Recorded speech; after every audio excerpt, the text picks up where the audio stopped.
Hey, folks, today is Friday, December 6, 2019. I'm broadcasting live from Nashville, Tennessee, where tomorrow I will be giving the commencement speech of the fall class at Tennessee State University. On today's show, the House passed a bill, folks, that will restore the section of the Voting Rights Act that was gutted by the Supreme Court in the Shelby v. Holder decision. We'll talk to Congresswoman Brenda Lawrence of Michigan about today's important bill. In Virginia, there are a number of racist laws that remain on the books. Activists are trying to get rid of them, and Governor Ralph Northam says he is going to support that. As a new black census report that looks at gender and politics in 2019 will break it down. Also, former New York Mayor Michael Bloomberg lies about never being asked about Stop and Frisk. Really? Oh, we've got the receipts. Also, the New York Police Department has its first black chief of detectives. Plus, the cheerleader who was punished for taking a knee during a football game just got paid. And of course, folks, I'm going to break down my deconstruction of former UN Ambassador Nikki Haley, who was also the former governor of South Carolina, who made some absolutely ridiculous comments today about the Confederate flag. Oh, I'm definitely going to bring the funk. And yes, another crazy-ass white person just won't let a black man do his job. We'll show it to you. It's time to bring the funk. I'm Roland Martin Unfiltered. Let's go. He's got it. Whatever the biz, he's on it. Whatever it is, he's got the scoop, the fact, the find. And when it breaks, he's right on time and it's rolling. Best believe he's knowing. Putting it down from sports to news to politics. With entertainment just for kicks, he's rolling. It's on go, y'all. It's Roland Martin, yeah. Rolling with Roland now. He's funk, he's fresh, he's real, the best, you know he's Roland Martin now.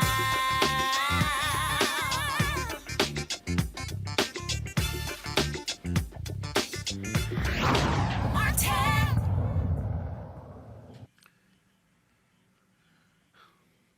Elections do have consequences, and after Republicans did nothing to restore the Voting Rights Act after it was gutted in the Shelby v. Holder decision by the U.S. Supreme Court in 2013, the Democratic-led House passed a bill today that will restore that provision of the Voting Rights Act that would require certain jurisdictions to obtain pre-clearance from the federal government before implementing any changes to voting practices. The bill passed 228 to 187 and was spearheaded by Congresswoman Terry Sewell of Alabama. Here's what took place in the House today. Today is incredibly personal and special to me and my district. Alabama's 7th Congressional District that includes the cities of Birmingham, Montgomery, and my hometown of Selma, Alabama. You see, voting is very personal for me, not only because I represent America's Civil Rights District, but because it was on the streets of my hometown that foot soldiers like our incredible colleague, John Lewis, shed their blood on the Edmund Pettus Bridge so that all Americans, regardless of race, could vote. Today, the House will finally pass H.R. 4, the Voting Rights Advancement Act, to protect their legacy and restore the full protections of the Voting Rights Act of 1965. I've introduced this bill for the past 3 Congresses, and I know you have on the Senate side too, Senator Leahy. But it really has been a group effort. For the past 6 years, I've been honored to have the support and input from so many wonderful stakeholders. The Leadership Council, the NAACP Legal Defense Fund, the Lawyers Committee, AFL-CIO, the Brennan Center for Justice, Maldoff, and Naleo, just to name a few. Without this and these wonderful supporters, this bill would not be here today. The Supreme Court, yes.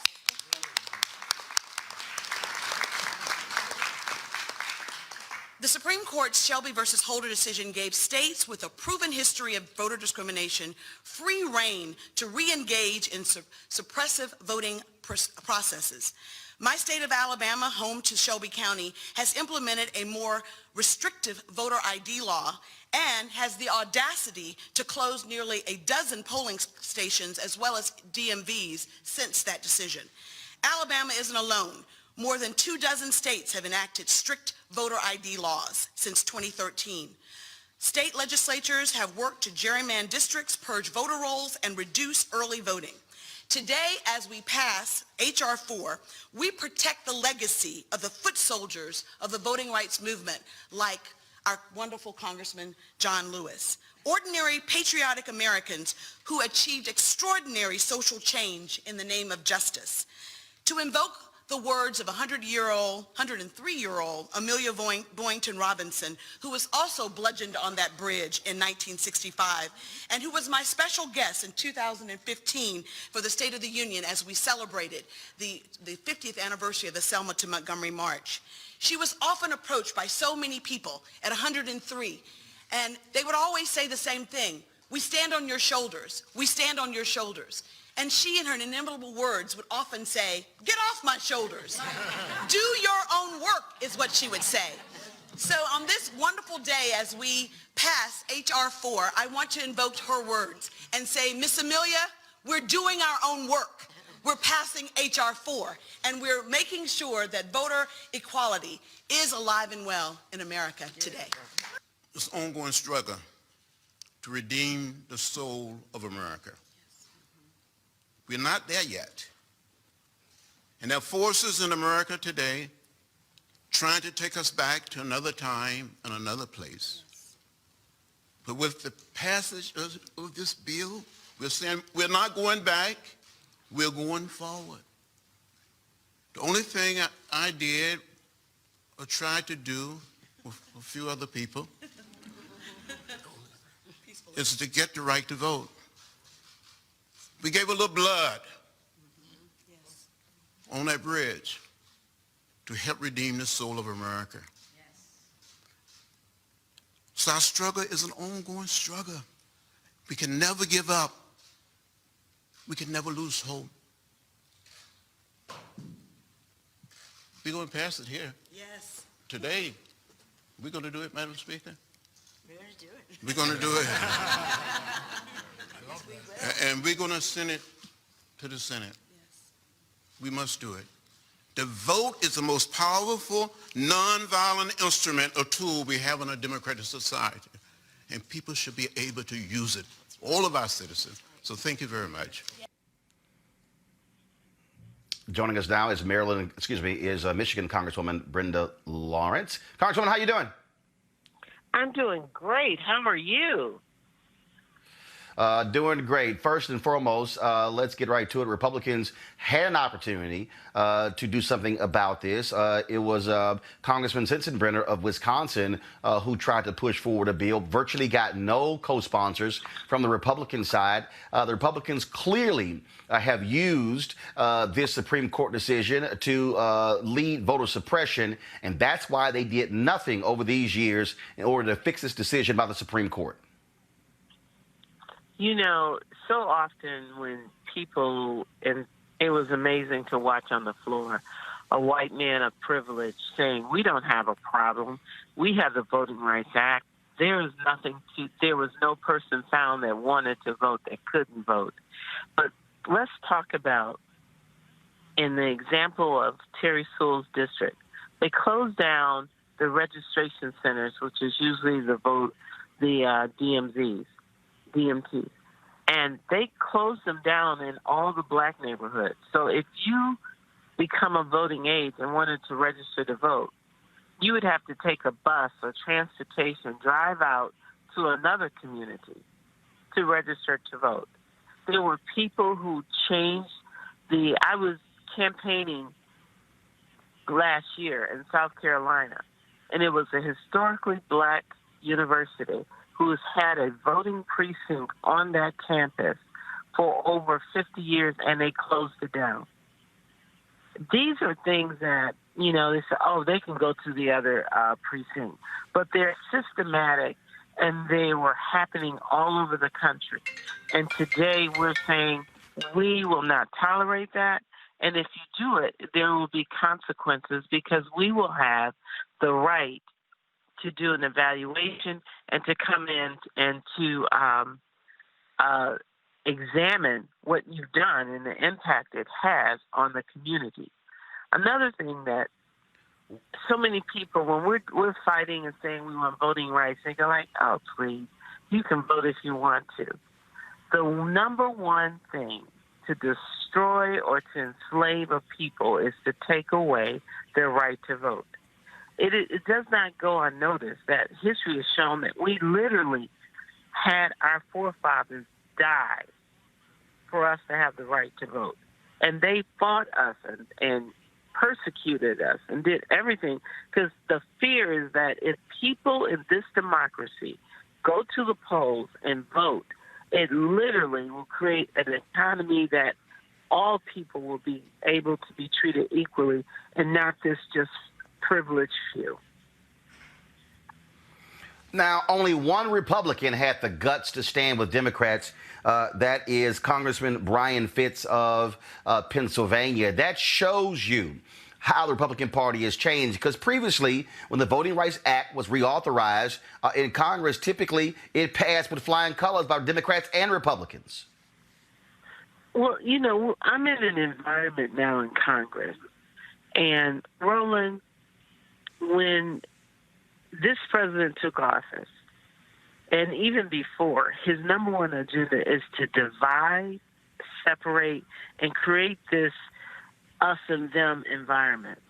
He has solidified now the Republican Party to say that anything that the Democrats want to do, because that's what Mitch McConnell does, any bill that's sent to the Senate, even the bipartisan bills, they are not being, there are over 400 bills sitting in his graveyard. And Trump is fine with that. And McConnell said, I will do whatever Trump wants me to do.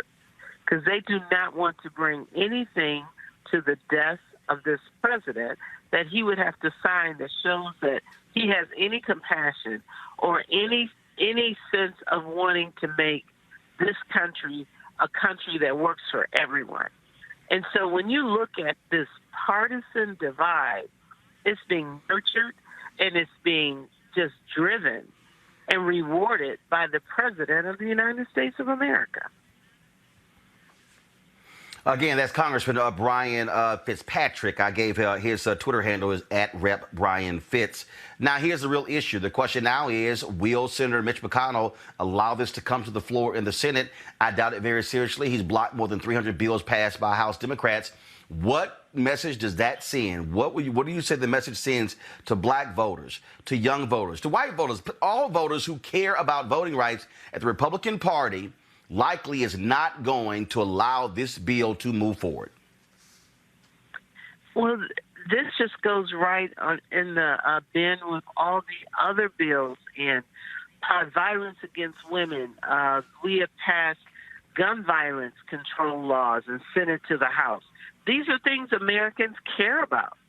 And when it comes to being, as Terry Sewell said, Congresswoman Sewell said, the sensitivity that the black community has for the right to vote, I'm sorry, you can think it's over the top. I know for a fact that the right to vote was something that was denied my people, and it didn't come without sacrifice, death, and violence and resistance. And so I'm going to fight to keep that. And I'm watching everything that you do. And this is a slippery slope that we stop. So just like those examples I gave you, this was happening all over the country. And so if I can get away with this, the next time I'll do something even more egregious, because at the end of the day, the number of people who vote, I can control who's voting and who's not. All right, Congresswoman Brenda Lawrence of Michigan, I appreciate it. Thanks a lot. I want to wish you a happy holidays if I don't talk to you again. So God bless you, and just keep bringing it. I appreciate your voice. I need your voice. Will do. We appreciate it. Thanks a lot. Appreciate it. Okay. Let's bring in our panel. Okay. Michael Brown, former Vice Chair, DNC Finance Committee, Dr. Niambe Carter, Department of Political Science, Howard University, Julian Boykin, Founder, Chairman, Young Republicans of Southern Maryland. Julian, I want to go to you. Dude, what the hell? What is wrong with your party? I mean, the reality is, in the past, whenever the Voting Rights Act came up for reauthorization, it was signed into law by a Republican president. Republicans voted for it, but after that Supreme Court decision, Republicans have been hostile to the Voting Rights Act, and one Republican had the guts today to stand with Democrats. Can't defend that. I'm not a fan of voter suppression. I think change needs to come. So for me, I mean, I'm all about helping people become registered voters and also making sure I get many people as possible to the polls, whether it's, transporting them to the polls. But at the end of the day, I'm not going to make excuses for my party. I don't agree with the old guard and some of the things that they've done, some of the decisions that they made before me. But as for going forward, I plan on trying to make changes, and one change is the voter suppression. At some point, you have to allow people to express themselves by becoming registered voters and voting. When you implement voter suppression, that means that you're intimidated by people and their right to vote, so you think people are not going to vote the way you want them to.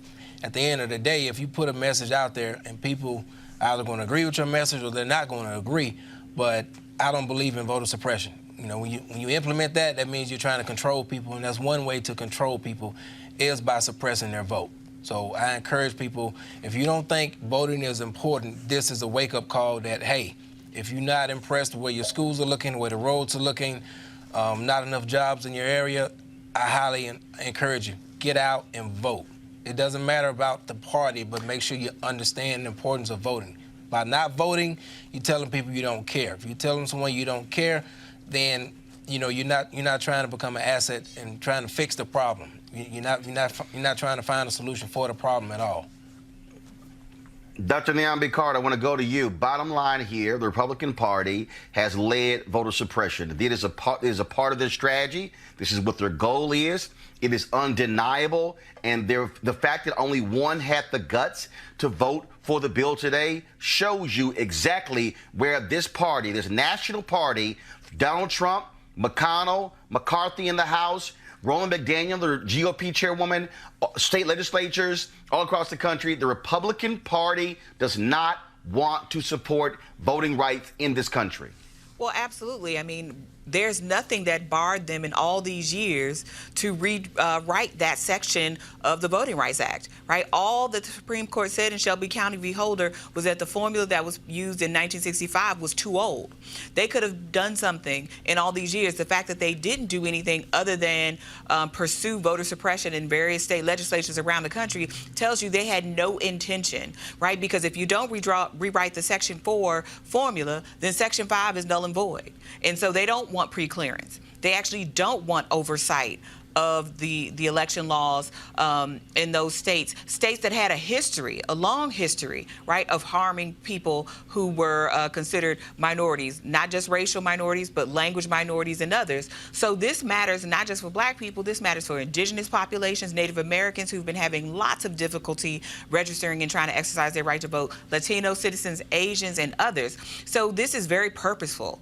The Republicans saw the writing on the wall over 20 years ago. They knew that they were going to be outvoted demographically, and they don't want to lose. So the way they do it is to fix the system. If you can control the institution, then you can extend your longevity, and that's exactly what they've done. And the fact that they've not tried to do anything more proactive in all these years to rewrite the voting rights formula in Section 4 tells you everything you need to know about what game they're playing, right? They're going to take away people's constitutional rights so they can extend their ability to win elections because the country is moving away from them demographically and in terms of what they feel ideologically. And they know this. And all that they can do now is rig the system so they can hang on to an ideology that really nobody wants. And if they put themselves up in head-to-head competition, they're going to lose.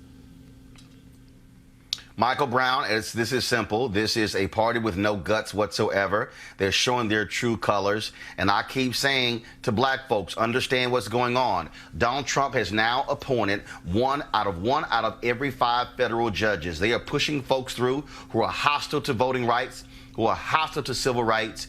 And the bottom line of this here, a vote for Donald Trump and the Republican Party in 2020 is a vote against voting rights. And co-signing with what the professor said, suppression is clearly one issue. But this also should be permanent. And until it becomes permanent, we're going to continue to have these skirmishes every decade, decade and a half, every 2 decades or so. So it has to become permanent. And once it does, and that's where the leadership comes, and we've had 2 opportunities.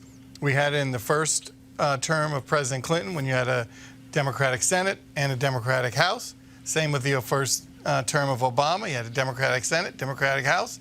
And everyone always says, oh, well, we'll get to that issue, just like D.C. statehood. Oh, we'll get to that issue. It's not a priority, but it's important to us. And now, when things shift, and now you have a president like 45 and a party that's following him no matter what he says, relative to whether it's suppression, not giving folks a chance to vote, whether it's making sure these federal judges are here, even though the demographics are changing, as you mentioned, you have to make it permanent. Simple as that. Well, bottom line is here. We'll see what happens on the Senate. I have absolutely no doubt that Mitch McConnell will not take this bill up. He does not care. That's how he has operated. And so expect the Republicans in the Senate to completely allow this bill to die, as all you need to know exactly where the Republicans stand today when it comes to voting rights. All right, folks, let's talk about a former Republican who became a Democrat who now wants to run for president on the Democratic side. That's former New York Mayor Michael Bloomberg. In an interview that aired this morning on CBS, Michael Bloomberg had the audacity, the unmitigated gall to say this about Stop and Frisk. Stop and Frisk, you recently apologized for that. Some people are suspicious of the timing of your apology. Well, the mark of an intelligent, competent person is when they make a mistake, they have the guts to stand up and say, I made a mistake, I'm sorry. We don't question your belief that you made a mistake. I think the question is the timing that you realize you made the mistake. Well, nobody asked me about it until I started running for president, Okay. so come on. Are you saying to people that you realize you had made a mistake before, but you just didn't mention it until now? I think we were overzealous at the time to do it.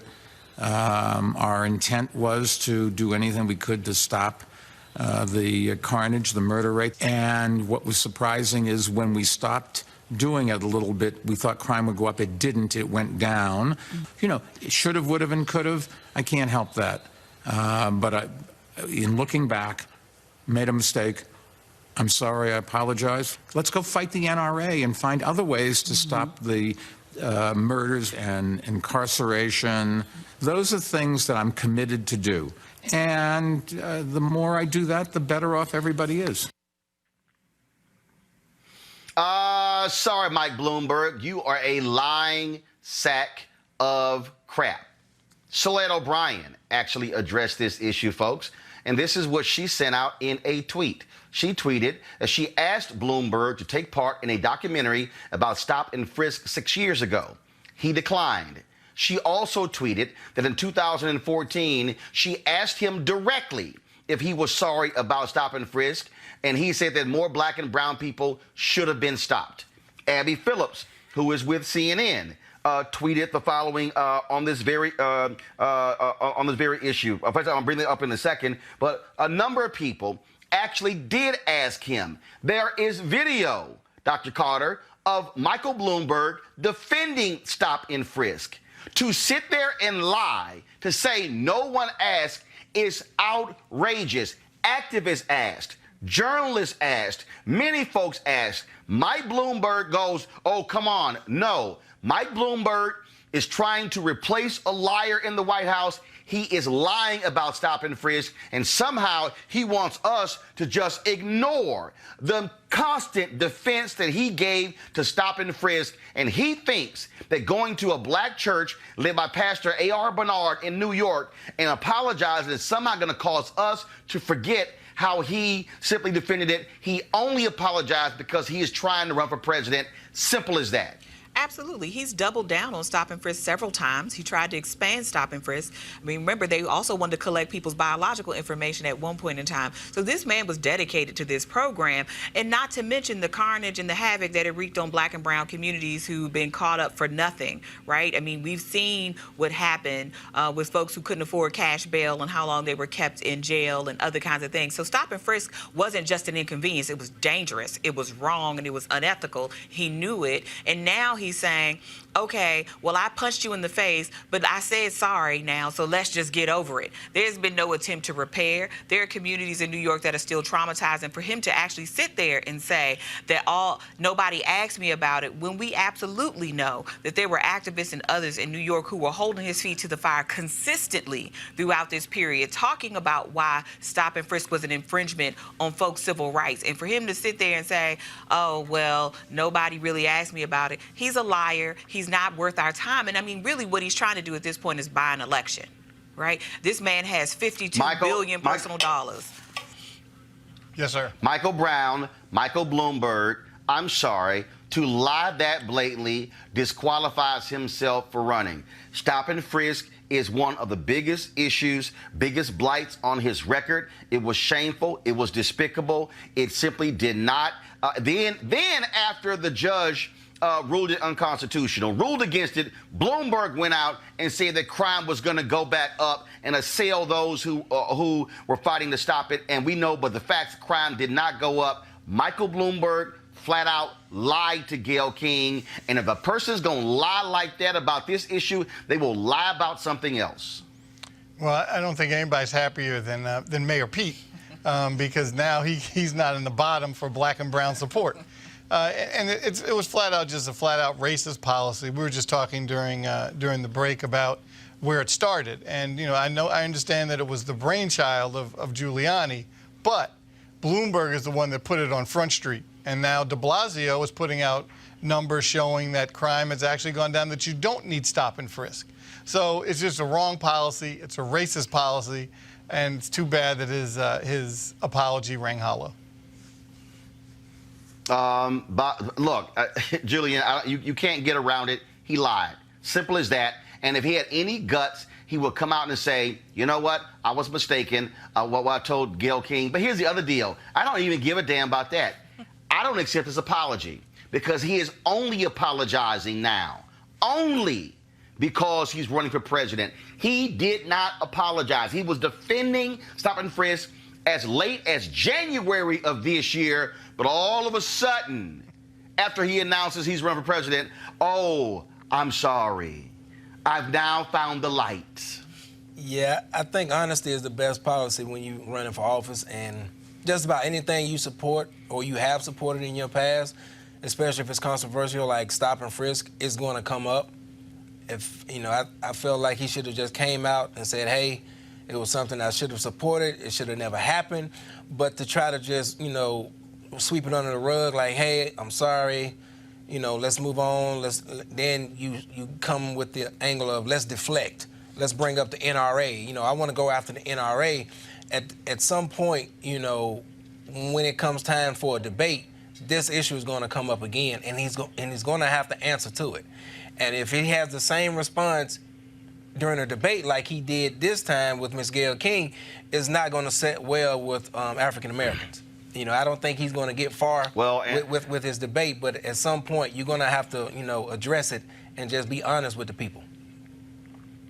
Yep, stop lying. All right, folks, let's talk about this story here. A former cheerleader for Kennesaw State University who took a knee during the national anthem during a football game has been paid $145,000 in an out-of-court settlement. Tamia Dean sued KSU's then president Sam Olens alongside Scott Whitlock and Matt Griffin, who worked for the athletic department at the time. Her public protest with 4 other cheerleaders took place in 2017. According to Dean's lawsuit, school officials worked to keep her and other cheerleaders off the field during the national anthem for 2 games after the initial incident. Also named in her lawsuit were Cobb Sheriff Neil Warren and former state rep Earl Earhart, who she says pressured Olens to take action against the cheerleaders. She believes the actions were racially motivated. She dropped her lawsuit after settling with the Georgia Department of Administrative Services. Michael, real simple. This is what is so stupid. Those idiots in Georgia cost $145,000 of taxpayer money because they did not like the fact that these cheerleaders were actually taking advantage of the First Amendment. It's unfortunate, and this is going to, hopefully this will be the deterrent to folks to try to keep people from exercising their First Amendment right. To make sure that, oh, I don't want to write a check, so if people want to take a knee, let them take a knee, let them exercise their First Amendment right, which it even shouldn't be about, oh, I have to write a check. It should be just because it's your right to do it. And keep in mind, the message also has to go out They are not protesting the flag. They're not going against our troops. They're talking about criminal justice.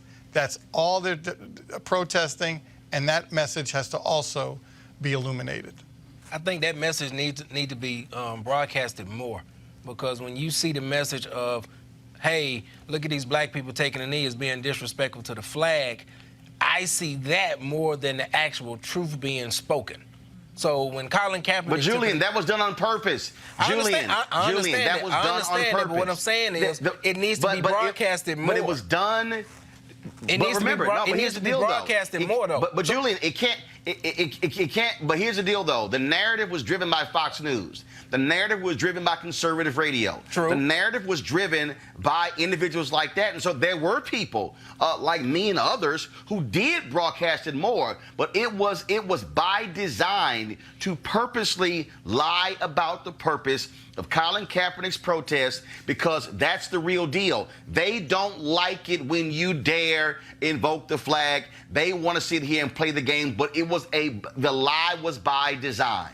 True. I agree. But I will say this. I mean, this is a college student, right? A set of college students. These are the kinds of things that I actually actively work every day to get my college students to do, right? Which is to know their rights and exercise their rights. These young women, these young men on these college campuses are coming into their own as citizens. And what is the message that universities are sending them about their citizenship, right? Which is the rights that they are granted are actually endangered on a place where they should be the most protected, which is a college campus. So I think this is the kind of stuff that universities should definitely be held to task for, because as an institution, we are to encourage these young people and help them become educated as citizens, right, about what it is in their right to do, but also what their responsibility is as citizens, right? So, you know, kudos to these young women, and I hope Kennesaw State and others do take note, because as Michael said, this can get to be a very expensive habit if you continue to do this and infringe on students' constitutional rights.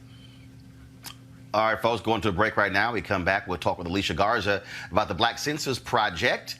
That's coming up next. Later in the show, I'm also going to deconstruct these ridiculous comments by Nikki Haley, former governor of South Carolina and Trump's UN ambassador, where she talked about the Confederate flag and how Dylan Roof hijacked it. This was not about race. People believed it was about heritage and hard work and faith. Y'all know I'm going to bring the funk against Nikki Haley. Oh, y'all want to tune in for that. We'll be back at Roland Martin Unfiltered in just a moment. You want to check out Roland Martin Unfiltered? YouTube.com/Roland S. Martin. And subscribe to our YouTube channel. There's only one daily digital show out here that keeps it black and keep it real. It's Roland Martin Unfiltered. See that name right there? Roland Martin Unfiltered. Like, share, and subscribe to our YouTube channel. That's youtube.com/Roland S. Martin. And don't forget to turn on your notifications so when we go live, you'll know it. All right, the folks at marijuanastock.org have already reached more than half of their funding goal for the hemp CBD investment. That's right. If you want to take advantage of this great opportunity, you need to do it now because it won't last much longer. If you don't know, I'm talking about the hemp plant, the good cousin to marijuana with a much higher concentration of CBD. That means hemp gives you all the medical benefits of marijuana without getting you high. Also, if you don't know, hemp farming is now legal in the United States, creating one of the largest commodities worldwide. It's just an opportunity for you to invest in a burgeoning economy, and that's where the folks at 420 Real Estate come in. Their business model is simple. They buy land that supports hemp CBD grow operations and lease it to licensed, high-paying tenants. That's right, they are hemp CBD landlords, and you can get in on the action. As hemp continues to change the economic landscape, 420 Real Estate is allowing you to chase the American dream. What you can do is go to, again, their website, marijuanastock.org, to participate in this crowdfunding campaign. The minimum amount is $200. You can invest up to $10,000. Of course, the fund is going to be closing soon, so to invest, go to marijuanastock.org. That's marijuanastock.org. Get the game and get in the game now. All right, folks, the Black Futures Lab's Black Census Project surveyed more than 30,000 black folks, including transgender and cisgender women and men, gender nonconforming and non-binary people, about their experiences and political and social views. Joining us right now is civil rights activist Alicia Garza, principal at the Black Futures Lab. So exactly, Alicia, first of all, glad to have you back. So what does this survey show? Well, one of the reasons that we took the survey in this way is because we really were concerned with the problem of what it's going to take to make Black communities powerful in politics.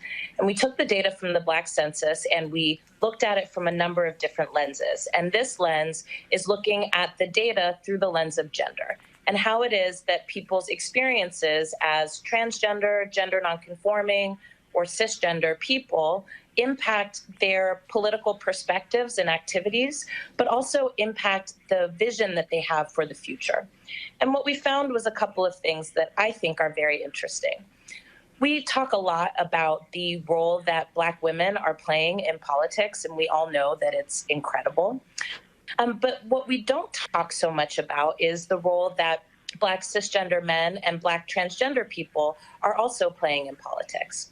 What we found was that, of course, there are very high levels of participation amongst Black women in voting and other kinds of electoral activity, but there's also almost equal, a little bit less than equal participation by Black cisgender men, and there is political engagement that is happening with Black transgender people, but they're not actually participating electorally in the same way.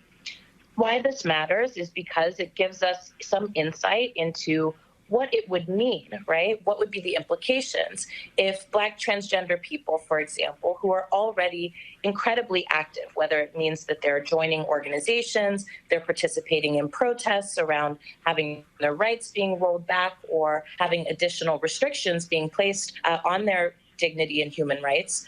What would it mean if we actually invested in the electoral capacities of Black transgender communities, who actually are incredibly under siege right now?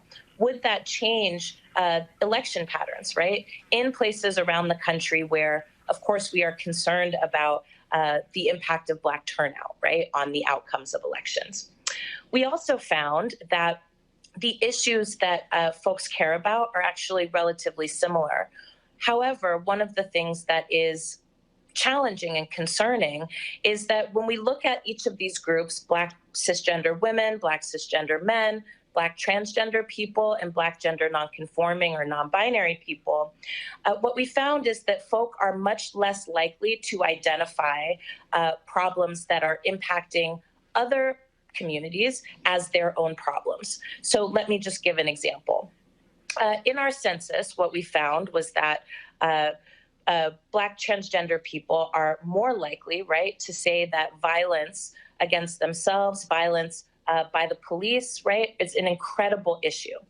But when we talk to Black cisgender people about whether they think that violence against Black transgender people is a major problem that's impacting Black communities, Black cisgender people are less likely to say that violence against trans people is an issue that's impacting Black communities. Well, this matters, of course, because we know that Black communities as a whole are incredibly impacted by violence, whether that be violence at the hands of the police or other types of violence that happens in the home, sexual violence as well. And so what are the implications of not seeing violence against other Black people as a major issue that is impacting you? The implications, of course, is that we're less powerful, right? If we were able to come together and make our concerns each other's, that would give us more of a foundation to actually have an impact. We'd be building broader and more stronger coalitions, and we would also be building more nuanced agendas that essentially people would not be able to wiggle out of because we'd be united in different fashions across different relationships. So for us, one of the things that we're arguing in the Black Census Project and in this report, Beyond Kings and Queens, is that there is material interest for various segments of the Black community to come together to be able to win on the issues that we care about. And so what impact do you believe this is going to have when it comes to policies being laid out by these various Democratic candidates? Well, because first of all, we know Republicans ain't talking to Black people.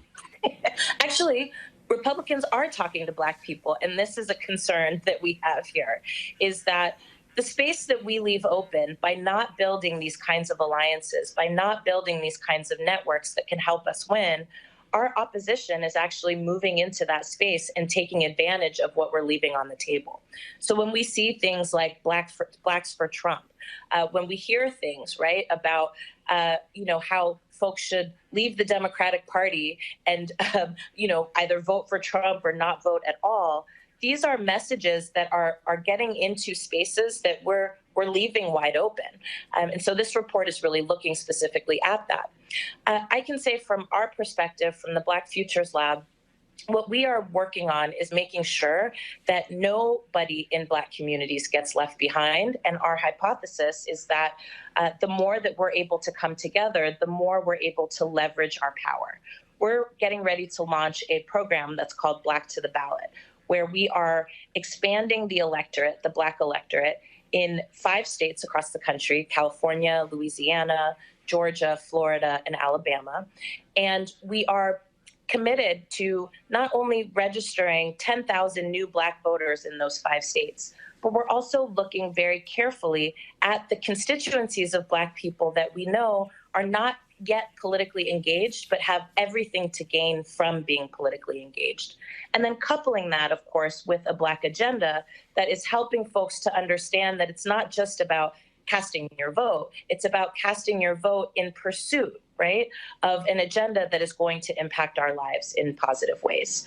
So I think the impact that this can and should have on the 2020 election is that candidates that want to make sure that communities are turning out and voting, right? That's the only way that we're going to be able to defeat Donald Trump and the tide of Trumpism that has swept this country. If turnout is the major concern for the 2020 election, then every single candidate should be paying attention to how to make sure to get Black people to turn out from every corner of our community. And that's what our report is arguing. All right, Alicia Garza, we certainly appreciate it. Thanks a bunch. Where can people look at the Black Census Project? Thanks, Roland. All right, folks, thanks a bunch. Got to go to a break right now. When we come back, wait till I play for y'all what Nikki Haley actually said in an interview with Glenn Beck about the Confederate flag and Dylann Roof. Yeah, I'm about to straight up just go ahead and go to break. I'll be back on Roland Unfiltered.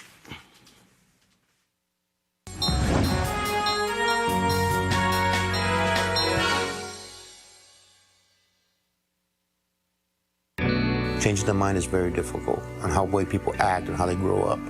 But if you get somebody that makes it inspiring and you can motivate them and you can educate them, that's where you change the dynamics for the future of our children. I'm George Morales.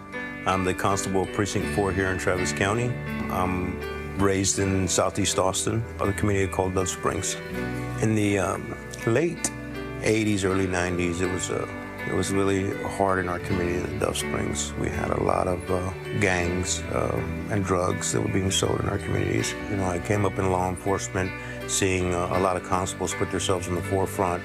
It's a community-based office. You want to be out there amongst your community and show them the better side of law enforcement. Show them that, hard work does pay off. That's constable work to me. As the president of the Dove Springs Advisory Board, our goal is helping the rec center grow, implement programs. We do events from Easter, which we have about 2,000 kids. The back to school bash, we did about 3,500 backpacks. I think a lot of kids may see him as a hero. Because he gives back to the kids. It's like he's always talking to kids. He's always around youth. He knows that it's the next generation that's going to take over. I don't do this by myself. I was taught by my union that if we work together, things happen. If we speak up, things happen. Union is strength in numbers. And I bring those numbers from the Dove Springs community, from the Precinct 4 community. And that's the union pride that I have. All right, folks. So Nikki Haley, the former governor of South Carolina and Trump's UN ambassador, sat down for an interview with Glenn Beck on his network, The Blaze. And what came up in that interview was the issue of the Confederate flag coming down in South Carolina. Here's what she actually said. South Carolina fell to her knees when this happened. This is one of the oldest African-American churches. These 12 people were amazing people. They loved their church. They loved their family. They loved their community. And here is this guy that comes out with his manifesto holding the Confederate flag and had just hijacked everything that people thought of. And we don't have hateful people in South Carolina. There's always the small minority that's always going to be there. But, you know, people saw it as service and sacrifice and heritage. But once he did that, there was no way to overcome it. And the national media came in droves. They wanted to define what happened. They wanted to make this about racism. They wanted to make it about gun control. They wanted to make it about death penalty. And I really pushed off the national media and said there will be a time and place where we talk about this, but it is not now. We're going to get through the funerals. We're going to respect them. And then we will have that conversation. And we had a really tough few weeks of debate, but we didn't have riots. We had vigils. We didn't have protests. We had hugs. And the people of South Carolina stepped up and showed the world what it looks like to show grace and strength in the eyes of tragedy. So all of these conservatives are now defending Nikki Haley, saying that Media Matters got this thing wrong, that she wasn't praising the flag herself, and that this is what happens. I mean, so, and in fact, Nikki Haley, she tweeted 3 hours ago, 2015 was a painful time for our state. The pain was and is still real. Below was my call for the removal of the Confederate flag, and I stand by it. I continue to be proud of the people of South Carolina and how we turned the hate of a killer into the love for each other. It was a story that she retweeted from the New York Times. Folks, do y'all have a portion of Nikki Haley's speech in 2015 where she talked about it? If so, can y'all go ahead and play it? For many people in our state, the flag stands for traditions that are noble. Traditions of history, of heritage, and of ancestry. The hate-filled murderer who massacred our brothers and sisters in Charleston has a sick and twisted view of the flag. In no way does he reflect the people in our state who respect and in many ways revere it. Those South Carolinians view the flag as a symbol of respect, integrity, and duty. They also see it as a memorial, a way to honor ancestors who came to the service of their state during time of conflict. That is not hate, nor is it racism. So Nikki Haley stood there in 2015 and said that is not hate, that is racism. Really? Why did South Carolina secede from the Union? No, seriously. Nikki, this is the real issue that we're dealing here. And that's why, folks, I'm going to do this deconstruction. Because I need you to understand what is going on here. Nikki Haley is a willing participant in the redefining of the Confederate flag and what it means. You heard her say there, many people. She didn't say some. In fact, let me break this down. In the Glenn Beck interview, she talked about how a small portion of people in South Carolina are racist. In 2015, she said many people revere the flag out of respect because it was about honor. Did y'all hear that? Many revere the flag, respect and honor, but a small portion is defined by race. Here's the problem with that. That doesn't actually line up with history. South Carolina seceded from the Union because of slavery. All you have to do, she talked about, this is what happens when folk like Nikki Haley don't like the fact that we can break down what she says. All of her people are running to her aid.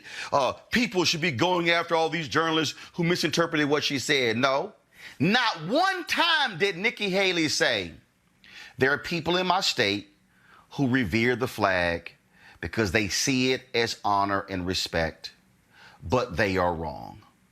Not one time did she say that. In fact, she has defended that. Folks, South Carolina, in their manifesto, in the manifesto that they wrote, made it perfectly clear that they were seceding from the state, from the Union, because of slavery. Now, here's what Nikki Haley also never said, and what her supporters will not say, is this. General Lee, the person who they revere in these statues and monuments, told his troops to furl the rebel flag and store it in your attics. What Nikki Haley will not say is that for more than 2 generations after the Civil War, for the most part, the Confederate flag was not seen in America. Now, there are images of a black man being lynched, made to force to kiss a Confederate flag before he was lynched in 1920. Some of the historians on Twitter have been discussing that today.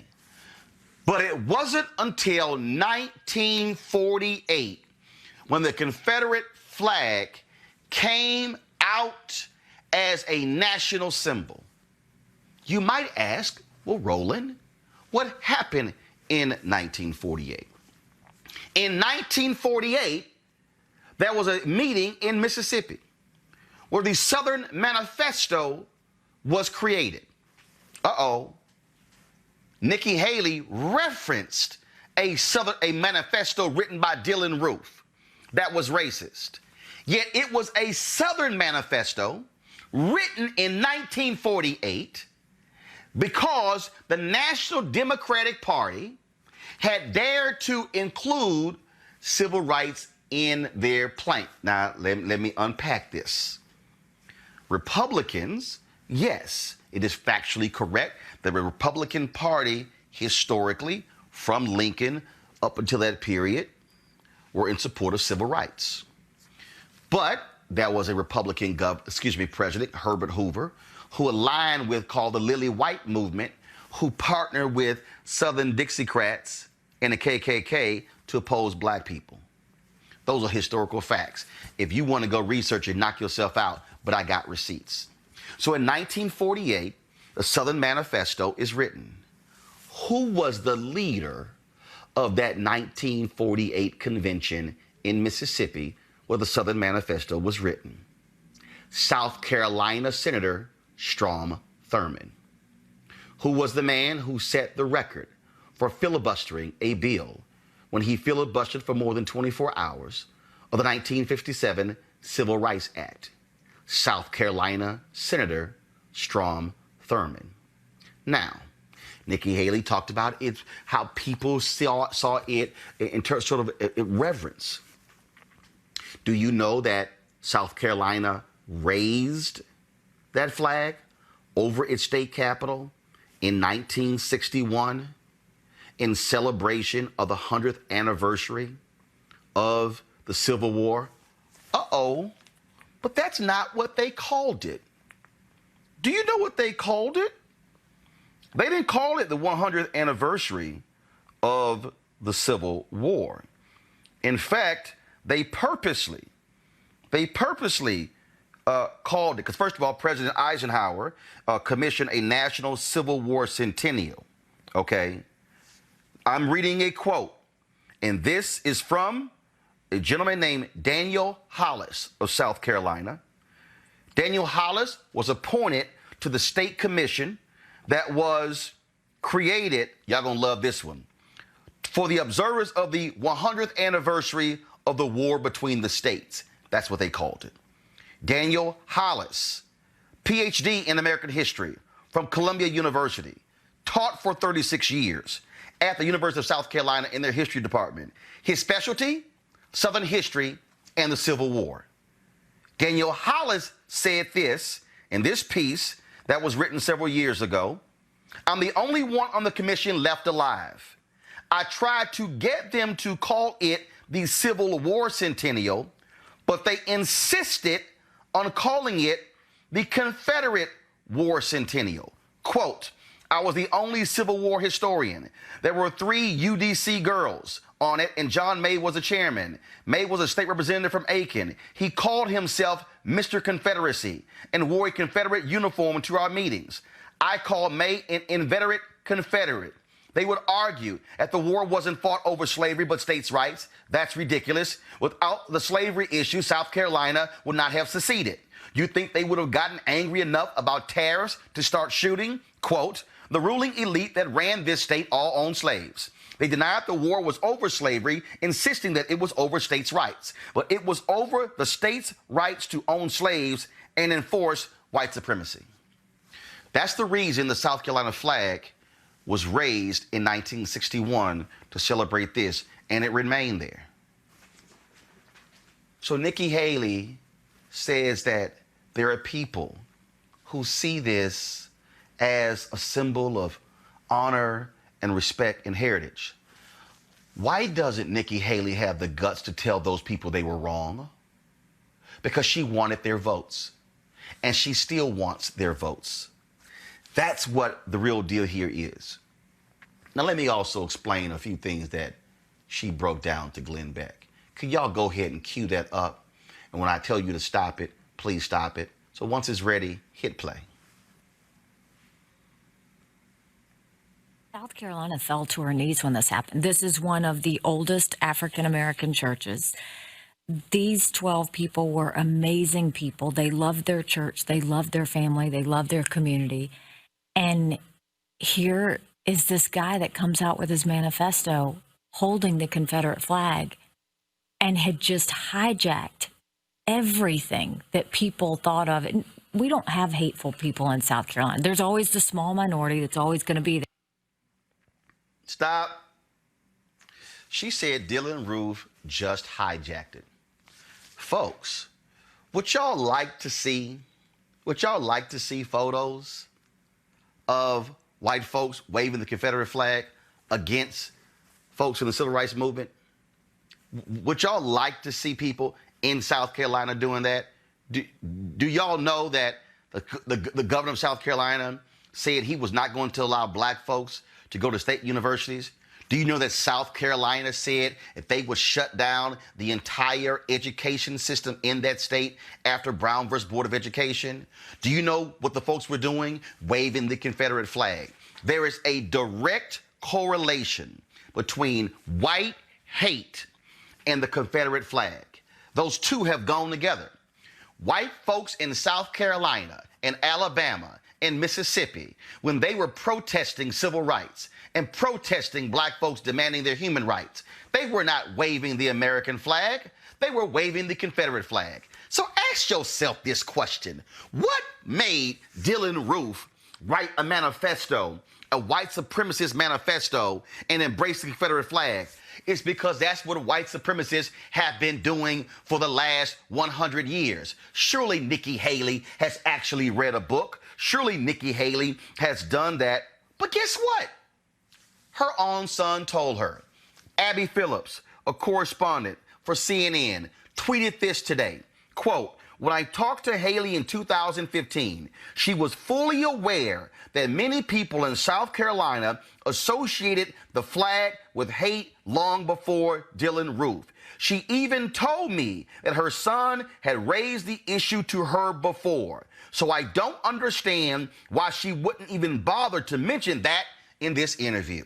Press play. There, but people saw it as service and sacrifice and heritage.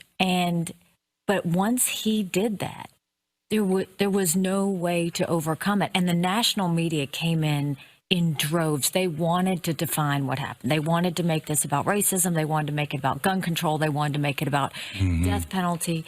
And right, I really put... Stop right there. The national media wanted to make this about race. No. The national media didn't want to make it about race, Nikki Haley. Dylan Roof made it about race when he purposely walked into a black church at a Bible study after folks had prayed for him and with him and pulled a gun out and killed 9 black people. He pointed a gun at one of the black survivors and allowed her to leave so she could tell everybody what happened. Everybody also, national media did not make the Confederate flag about hate. White folks did more than 100 years. So don't play this game that, oh, it was the media who came in and made this all about race. Press play.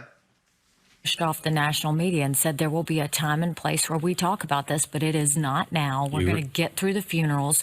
We're going to respect them, and then we will have that conversation. And we had a really tough few weeks of debate, but we didn't have riots. We had vigils. We didn't have protests. We had hugs. And the people of South Carolina stepped up and showed the world. Stop right there. First of all, Nikki Haley, who the hell you think you fooling? She said, oh, we didn't have riots. We didn't have protests. We had hugs. I recall Bree Newsom climbing that state capitol and bringing that damn flag down. That was a protest. Nikki Haley also lied because what she did not say to Glenn Beck was that the NAACP has long had a protest against the state of South Carolina, not allowing events to be held there. Oh, did y'all also know why the NCAA did not hold any of its tournaments in South Carolina? Because of the NAACP's protests, because that flag was flying above the state capitol. Nikki Haley lied. There had been years of protests against that flag in South Carolina. There had been years of people standing up against that flag. So to say that, oh, in the aftermath of this, oh, we had some difficult conversations and there were no protests, there were hugs. No, Nikki, that's a lie. What Nikki Haley wants is somehow credit for bringing the flag down. I'm not giving you credit. The credit for the flag, Confederate flag coming down in South Carolina goes to the 9 black people who spilled their blood in order for that to happen. Just like I give credit to Medgar Evers and his blood being spilled, and the 4 girls in Birmingham for us getting the '64 Civil Rights Act, and for Jimmy Lee Jackson having to shed his blood for the '65 Civil Rights Act, and all the black folks across the country who shed blood, who were killed in race riots across America. That's what resulted in the 1968 Fair Housing Act. In fact, the Fair Housing Act had been debated and blocked, and it was filibustered by Republicans for more than 2 years. And Dr. King was killed on April 4th, 1968 in Memphis. And the next day, President Lyndon Baines Johnson sent a letter to the House saying the way to honor Dr. King's death is to pass the very bill that he died fighting for, and that was the Fair Housing Act, and that bill would sign into law just 9 days later. So Nikki, explain to me this here. Black people died for the Civil Rights Act. Black folks died for the Voting Rights Act. Black folks died for the Fair Housing Act. Black folks had to be killed for you to have the courage to remove the Confederate flag, and you somehow want some sympathy by tweeting and having your Republican cohorts say that the media is wrong because we are harming you because of what you actually said to Glenn Beck about the Confederate flag. Nikki Haley, you're lying. And as an Indian American woman, you should understand racism when it came to Indian and Pakistan and their issues over the years. As an Indian American woman who we know can read, how do you deny the reality of real history? No, Nikki Haley, you are a political opportunist. You wanted the votes of those white racists in South Carolina. You wanted the votes of those people so they could support you, and that's why you supported the Confederate flag, and that's why you bought into the notion that the Confederate flag is all about honor and sacrifice. So now don't try to have your people tweet, no, Nikki wasn't saying that's how she felt. She said that's how they felt. No, you defended that flag for years. And it only came down because 9 black people were killed by a racist Dylann Roof in a black church. You cannot attempt explain your way out of this. And what you said in that interview with Glenn Beck is a lie. You lied on the media. You lied about this whole issue with the flag. You lied about the protest, because we got receipts. And you can sit here and try all day to back it up, but you are flat out wrong. And this is why we will always call you out. And Dr. Carter, I don't know who these people think they are, but there's a reason they didn't want slaves to learn how to read. And the reason they didn't want black folks to learn how to read, because we knew that once we began to read, we could see what the truth is. And that's what the deal here. Nikki Haley ain't fooling none of us. We know the real history of that Confederate flag. The real reason why that flag came back into American society. The real reason why that flag was raised. The real reason why it stayed up. And the real reason why it came down. It was because 9 black people got killed by a racist.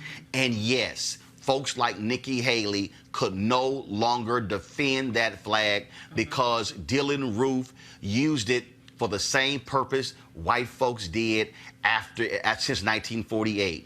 To combat black people. Oh, yeah. I mean, she was totally insincere. And I mean, this line about sort of reclaiming this as some noble event, I mean, let's be clear, that flag didn't come down till Bree Newsom went up on that pole, right? Nikki Haley had no intention of doing anything about that Confederate flag. None of these places did about these memorials and all these things that, again, crop up, as you rightly point out, in this post-war period where people are trying to reclaim this in an effort to intimidate black folks. I mean, we know what that flag means. Anybody who's ever said this is just a symbol of our pride, where are black people not Southerners? Do black people not have pride? It is a symbol of treason. More importantly, it is also a symbol of hate. It is a symbol of attempts to deny me of my humanity and my ancestors of their humanity. And it is a flag that has no redeeming value. But we can invest it with all these good qualities if we want to. There's a reason why Confederates like Dylann Roof, like other sort of hate groups and these white supremacist organizations all use that flag because they know what it symbolizes. And for Nikki Haley to sit here and try to do all this backpedaling and rescue this flag from the death that it should have died 100+ years ago is gross, is disgusting, is insincere, and is intellectually dishonest, and she knows it. Michael, again, if you see her, she's on Twitter and you got these Republicans, she's like, thank you for coming to my defense, and they took my words out of context. She's saying that, no, I didn't say, she's trying to suggest that, no, I didn't say it represented service, sacrifice, and heritage. Others said that, but yeah, but she's been defending it. She supported it. She ain't fooling nobody. And you touched on it. It's all about presidential politics 5 years from now. She wants to run for president. And she thinks that the Republican Party has now turned into 45's party. And she knows if she steps up too hard against that base of support, that they may not be there for her. I'm assuming she's going to run against Mike Pence, unless he's already president by then. But so we'll have to just wait and see what happens. But it's all about presidential politics. She understands what she's doing. You've dissected it perfectly. And now we'll just have to wait and see what happens in a few years. Julian, look, we know what this is. And Julian, here's what I find to be interesting. Republicans love to talk about we're the party of Lincoln. And then you have folks like Dinesh D'Souza saying it was those Democrats who were the racists. It was those Democrats who created the KKK. Don't you find it interesting that Republicans love to say that? But which party is the one today defending Confederate statues? Which party is the one today defending Confederate flag? Republican Party. Your party. What do you make of this Nikki Haley nonsense? It's nonsense. This is part of the old guard. And at some point, you know, we have to realize if you want to see change, you got to step up. You know, I don't support the current system that the old guard has in place right now. And that particularly pertains to the current issues we have now are not being fixed based upon the old guard that's in place trying to fix them. You can't use what was done in the 50s and 60s and think that's going to fix our current issues of today. And the problem with that is we still have this racial tension and racial divide. I'm from Mississippi, born and raised, so I understand the Confederate flag completely. I've never looked at the Confederate flag and say, hey, this is a symbol of heritage. Not my heritage. I don't look at that as a symbol of heritage. I just look at it for what it is. You know, it symbolizes racism towards my people. It symbolizes hate. So at some point, you have to address the issues, and if they're not going to tell the truth, we need to tell the truth. And, you know, I encourage all people of color to sit back and not sit back and just say, well, we're going to wait for the next person to step up and say what we've been saying. Step up yourself. If it is the end, it must begin with me. It must begin with you. You know, we can't sit back and wait for somebody to voice our opinions or voice our concerns. If we're tired of what we're seeing, if we're tired of this Confederate flag being waved around, step up and do something. Don't just sit back and bring something up to be voted on. Get off your ass and go run for office. That's how you implement change. Make sure you're a registered voter. If you don't understand the importance of voting, go to a central committee meeting, whether it be Democrat or Republican, but understand why our ancestors died for our right to vote. Understand that voting changes things. But Julian, the reality is here. Nikki Haley knows exactly who she's talking to, and game recognized game. And so that's why we broke this thing down, and she can try to sit here and dance around it and try to call out the media. But we heard exactly what she had to say to Glenn Beck. We heard what she said in 2015. We heard what she said before that. And she defended that flag, defended it. And it took 9 black folks dying for it to come down, and should not have taken black folks having to be killed for it to come down. All right, folks, y'all know what time it is. Crazy white. Crazy white. I'm white. I got you, bro.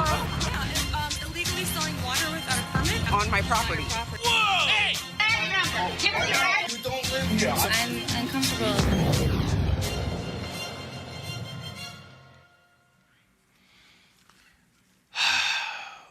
Okay. Black man trying to do his job, delivering some packages.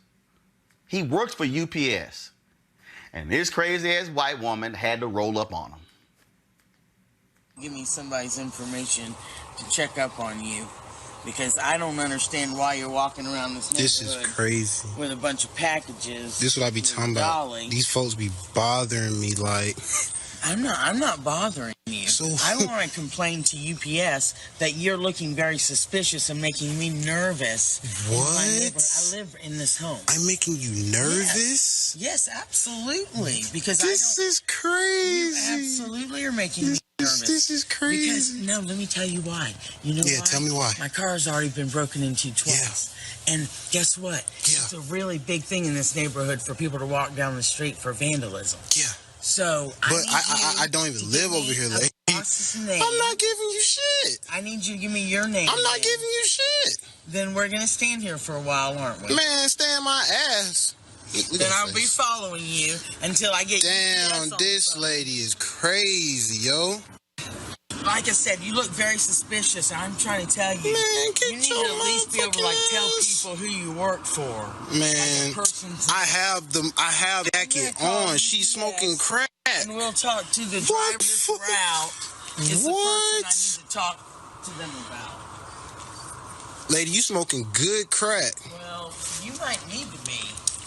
What the fuck? Because if you don't think you look suspicious, you are on crack as well, my son. Wow, that's crazy. This lady is taking pictures of me and recording me like it's already tripping. Like, I work for UPS. This shit crazy, man. See how these folks do me out here, y'all. That shit crazy. This lady is crazy. Wow. No. That's crazy. Just let me know that, and he was just being a jerk. Call the police? Yeah. Damn, Michael. And it took the white UPS driver to vouch for the brother. That's crazy. And one thing, they didn't take your tip. They didn't turn their phone sideways. You know, you got to have the phone sideways. I know, man. I know. They keep killing me with that. Go ahead. I mean, what are you going to say? It's just, Julie and I were just talking, and the professor, we're wondering if, no excuse, but we're wondering if she was a little bit on the sauce and a little drunk, and because the way she was smiling, her body language. Again, no excuse for how she acted. But she's, remember you like to check to see if people lose their jobs when they do stupid stuff like this? Have you checked? Still waiting to find out. And Dr. Carr, that's the real deal here. And I know there are people out there who are saying, man, you shouldn't show these things as triggering for black people. No. The reason we keep showing these because I want people to understand these are not one-offs. Right. This is not, oh, well, that one thing. No. What this is, in this age of Trump, this is a consistent harassment of black people. That people can't say, oh, that stuff was so far back during the Jim Crow days and slavery. No, this is 2019. Yes. Well, I mean, look, what it basically says is there's nothing you can do and there's nowhere you can go if you are black. You can't be in your house, right? Because we've seen police come in people's houses and shoot at, harass, and arrest. You can't be in your car, right? You can't sell water on the street, right? You can't ride the train. There's basically nowhere you can go as a black person unmolested by some white person if they feel bothered, right? And if they wanted to, and I'm sure she probably would have, treated the police as her own personal bouncers and removed this man from her street for doing his job, right? Because she felt threatened, which is always, I think, the curious thing that comes up is they always feel threatened, yet they want to come confront somebody. If you feel threatened, you don't go up to the person that you actually think is doing some mischief or might cause you some harm. Yet they always seem to end up in somebody's face and on somebody's camera and now broadcast around the world, right? But this is what white supremacy does, right? This is what white racism does. It blinds people to facts, right? But not only blinds it, it tries to become their cover for doing what they wanted to do anyway, which is simply harass this man and ask him questions that she had no right to ask him. And he told her exactly what she needed to hear, which is, I'm not giving you anything and you can get out my face. That's what she's really mad about, actually. Julian, Dr. Carter's point, black folks, we can't barbecue, we can't sell lemonade, we can't park our car, we can't deliver packages, we can't leave our own buildings because you got these racist white folks out here who believe that they have the absolute right to check our papers. Yeah, I don't know what to make of it. I hope and pray it doesn't go left, but I think it's gonna take the right white person to run up on the wrong black person, and they're gonna get their ass whooped, and it's gonna be on camera, and it's gonna go viral and send a message out. Like right now, everybody's put on notice. Keep doing it. We showing. We putting you on blast. We calling you out. At some point in time, the right people gonna meet the wrong people, and it's gonna go bad for somebody. And it's going to get to a point where black people are going to get tired of being harassed for doing simple things like taking our trash out, doing simple stuff like our job. This man is delivering packages. He's not peeping in nobody's window. He is actually trying to do his job, what he's paid to do, but he can't do it because he's being harassed for the simple fact of the color of his skin. Yep. And it shouldn't have took a Caucasian gentleman, his co-worker, to come up for her to say, oh, you work for UPS, my bad. That's all you had to say. I didn't know that. Wasn't a tip-off. The truck wasn't a tip-off. Right, the truck, all the boxes, the uniform, the ID, the packages. Context clues, give me the packages, and I'm like, no. Like I was telling them, I'm like, maybe she had drunk some wine and ran out, and maybe she got mad because she didn't want to leave the house and go get wine, and was like, okay, let me go harass this person. I don't know what it is. It's just crazy, and it needs to stop. No. It needs to stop. No. For somebody I know what it is. I know what it is. He was black, she's white, and she felt she had superiority over him. You know what? Story. We should flip the script. We should flip the script. Instead of white people harassing blacks, why don't we start harassing whites just so they can see how it feels? And just walk up and say, hey, what are you doing? That's how we get killed. Exactly. Hell, you know damn well when the cops roll up, we gonna be the first one get shot. Mm-hmm. Especially doing the stuff that we know that deal. Oh yeah. Yep. All right, folks. I want to thank y'all for joining us. And hey, folks, tomorrow morning I'm going to be giving the commencement address, Tennessee State University. And so thank Dr. Glenda Glover for inviting me. So that's going to be around 8 a.m. And so they should be live streaming it. And so I will tweet that out for y'all to check out. Now, tomorrow night, so I'm in Nashville now, speaking in Tennessee State in the morning. Then, as Tom Jones said, I'm fly jocking. I'll be heading to St. Louis. So tomorrow night, to the Brothers of Alpha Phi Alpha, Epsilon, Lambda chapter. Don't hate Michael and Julian. They got their 100th anniversary celebration. I'll be giving the keynote.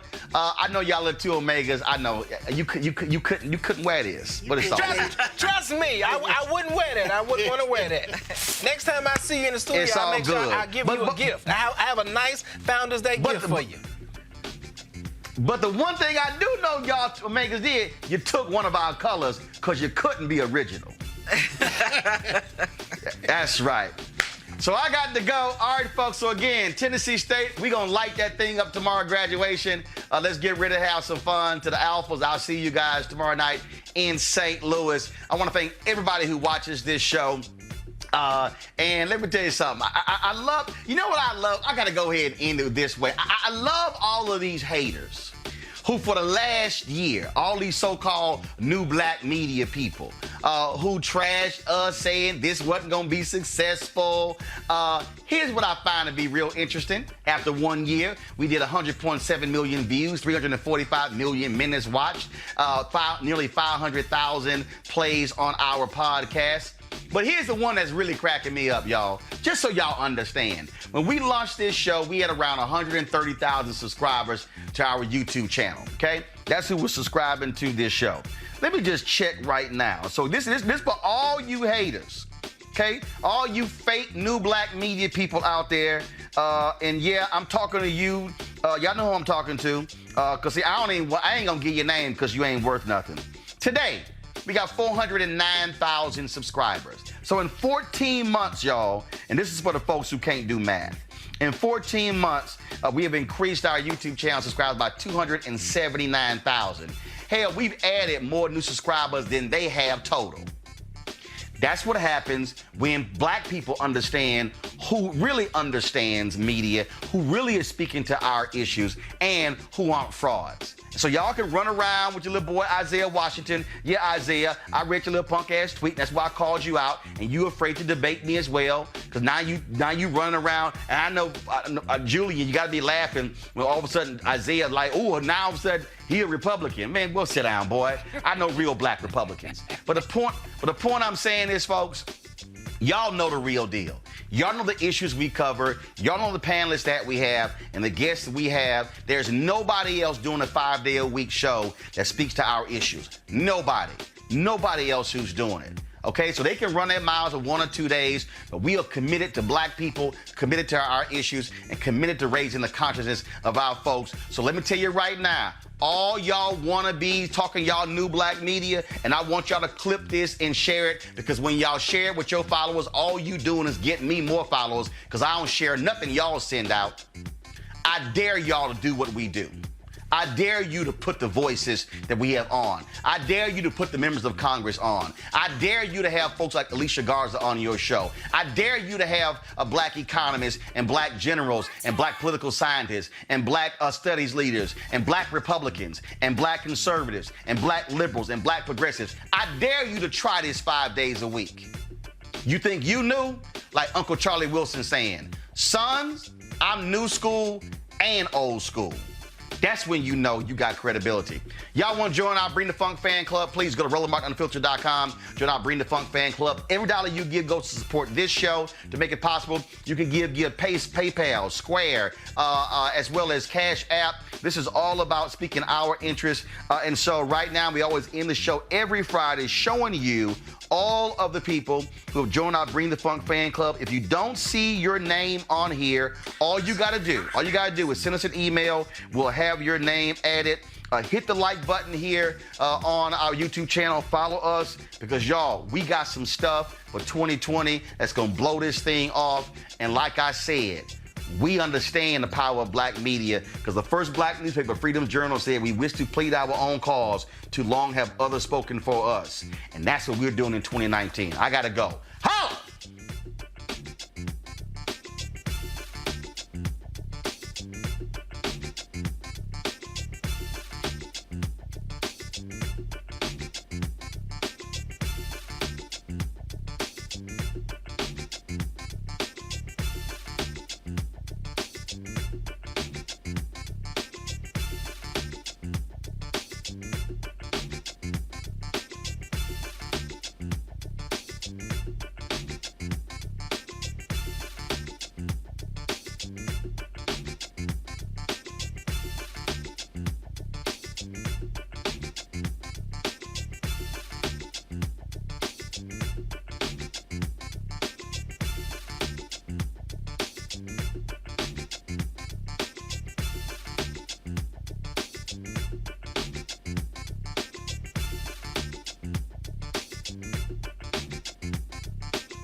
You want to check out Roland Martin Unfiltered? YouTube.com/Roland S. Martin. And subscribe to our YouTube channel. There's only one daily digital show out here that keeps it black and keep it real. It's Roland Martin Unfiltered. See that name right there? Roland Martin Unfiltered. Like, share, and subscribe to our YouTube channel. That's YouTube.com/Roland S. Martin. And don't forget to turn on your notifications so when we go live, you'll know it. Hey everybody, this is your man Fred Hammond, and you're watching Roland Martin, my man, Unfiltered. Hi, this is Essence Atkins, and you're watching Roland Martin Unfiltered.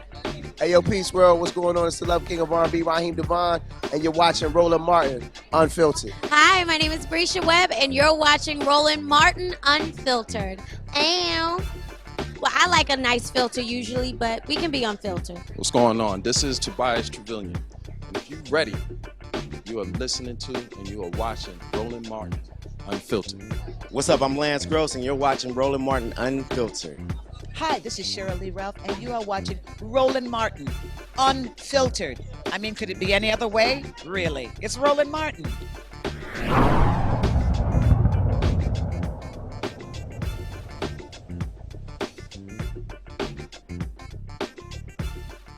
You want to support Roland Martin Unfiltered? Be sure to join our Bring the Funk fan club. Every dollar that you give to us supports our daily digital show. There's only one daily digital show out here that keeps it black and keep it real as Roland Martin Unfiltered. Support the Roland Martin Unfiltered daily digital show by going to RolandMartinUnfiltered.com. Our goal is to get 20,000 of our fans contributing $50 each for the whole year. You can make this possible. RolandMartinUnfiltered.com. Hey fam, want to check out Roland Martin Unfiltered, the blackest show on all of digital, cable, and broadcast. Check out our audio podcast.